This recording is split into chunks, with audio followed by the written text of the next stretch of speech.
Le Mercedes-Benz Stadium, qui est le joyau de l'Atlanta United Soccer de l'État de Géorgie, est réputé être le stade le plus cher au monde, 300 millions d'euros en coût initial de construction.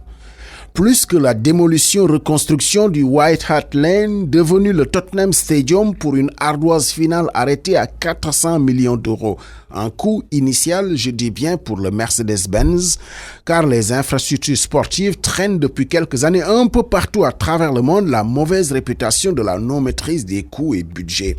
Le parc olympique de Montréal était prévu pour engloutir 276 millions d'euros. On n'a toujours pas fini de faire les comptes. Le Brésil ne se remet toujours pas de l'ardoise du mondial 2014 et notamment de la construction de l'Arena Corinthians de Sao Paulo qui abrita le match d'ouverture Brésil-Croatie le 12 juin. Un caprice à 272 millions d'euros réévalué 15% plus cher. Qu'est-ce qui peut alors justifier à ce jour que le Sénégal se paye le luxe de bâtir un stade fut-il olympique parmi les plus chers au monde? Et encore, qu'on est sur un coût d'investissement initial de 238 millions d'euros, soit plus de 155 milliards de francs CFA. Une convention de financement signée avec la Standard Chartered Bank, institution londonienne en marge du récent sommet Royaume-Uni-Afrique. 155 milliards de francs CFA, garantis en euros ou en dollars, c'est pareil et ça pique au portefeuille. Déjà, on n'a pas compris la subite irruption de la Standard Chartered Bank dans ce dossier pour la première fois évoqué par le président Macky Sall en août 2018, le 8 précisément à l'inauguration du palais Omnisport de Diamniadio au Dakar Arena, qui a quand même coûté 66 milliards de francs CFA, soit dit en passant, excusez du peu.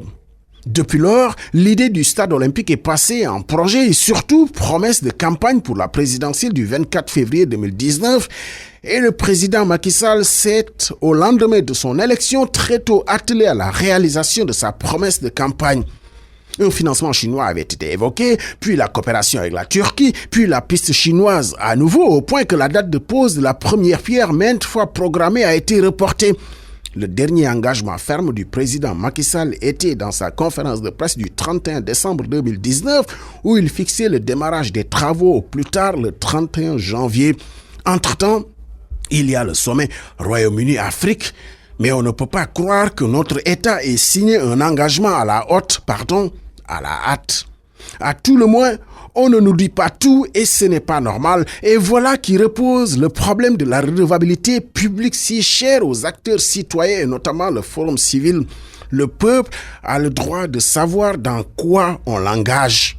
On ne sera pas surpris de retrouver demain le projet de la construction du stade olympique comme le prochain scandale financier auquel s'accrochera la section sénégalaise de Transparency International pour enfoncer le Sénégal dans les méandres des pays très corrompus.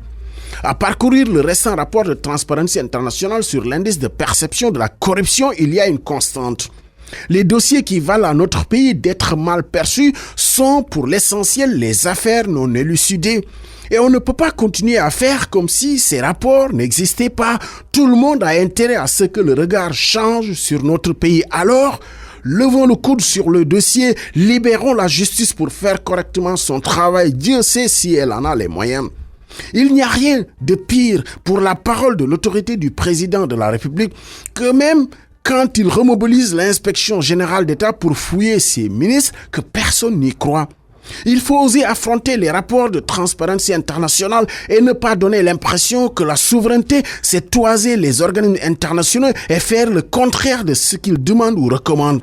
Le Forum civil, Transparency International ne sont pas les ennemis à abattre. Ce sont plutôt les faits qu'ils pointent qu'il faut combattre par tous les moyens.